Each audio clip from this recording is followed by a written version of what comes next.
السلام علیکم کونیچیوا دس از نوید انجم welcome back to سید عارف نوید ناظرین یہاں پہ میں موجود ہوں بابو سر ٹاپ کے اوپر جو ون آف دا فیمس اور فائنسٹ اور بیوٹیفل اسپاٹ ہے ناردرن ایریاز میں. یہاں پہ گلگت کی طرف جاتے ہوئے فرام نران حمزہ ویلی کی طرف جاتے ہوئے یہ ایک بیوٹیفل اسپاٹ ہے. ٹورسٹ کے لیے ایک بہترین اٹریکشن پوائنٹ ہے اور برف باری یہاں پہ ہوئی ہے. یہاں پہ کچھ پہاڑ یہاں پہ برف سے ڈھکے ہوئے ہیں, کچھ آپ دیکھ سکتے ہیں پیچھے میرے. یہ دیکھیں پیچھے برف ہی برف یہاں پہ پڑی ہوئی ہے. آل دو اٹس ناٹ سنو فالنگ, یہاں پہ کوئی سنو فال نہیں ہے, رین فال بھی نہیں ہے, یہاں پہ رین بھی نہیں ہو رہی. لیکن کچھ دن پہلے یہاں پہ جب میں آ رہا تھا ٹور پہ تو یہاں پہ رین فال بھی ہوئی تھی اور سنو فال بھی ہوئی تھی. سنو ہوئی تھی تو ابھی فی الحال نہیں ہو رہی, تو اٹس گڈ.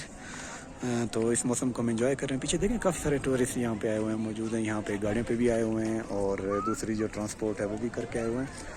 تو برف یہاں پہ فی الحال موجود ہے. کچھ لوگ یہاں پہ برف کے گولے بنا کے یہاں پہ پھینک رہے ہیں, انجوائے کر رہے ہیں. ٹھیک ہے پیچھے کیونکہ گرمی سے بے حال جو میری طرح کے کچھ لوگ ہیں ہمارے, کیونکہ ہمارا جو علاقہ ہے ریجن ہے پیچھے ملتان ڈی جی خان وہ گرم علاقہ ہے تھوڑا سا, تو وہاں پہ تھوڑا سا مشکل ہوتا ہے ہمیں خاص طور پہ سمر سیزن میں. تو اس وجہ سے یہاں پہ نکل آتے ہیں ریلیکسیشن کے لیے. تو الحمدللہ یہاں پہ ایک بہت ہی بیوٹیفل اسپاٹ ہے. It's my first time at Babusar top.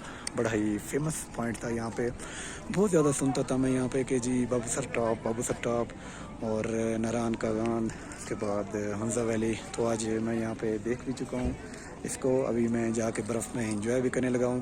تو میں نے سوچا کہ اپنی فیملی کے لیے, اپنے سبسکرائبرز کے لیے میں جو چیز ہے یہاں پہ شیئر بھی کر دوں. یہاں پہ اور بھی tourist with the passage of time, کیونکہ ابھی تقریباً اٹس ارلی مارننگ 11 کے قریب ٹائم ہونے والا ہے اور یہاں پہ ٹورسٹ کا رش ہونے والا ہے. یہاں پہ بھر جائیں گے یہاں پہ ٹورسٹ. تقریباً 1-1.5 گھنٹہ یہاں پہ ٹھہرنے کے بعد انشاءاللہ ہم پھر یہاں سے نکلیں گے اور ٹورڈز حمزہ ویلی ٹریول کریں انشاءاللہ. So stay connected, stay tuned, see you, اللہ حافظ.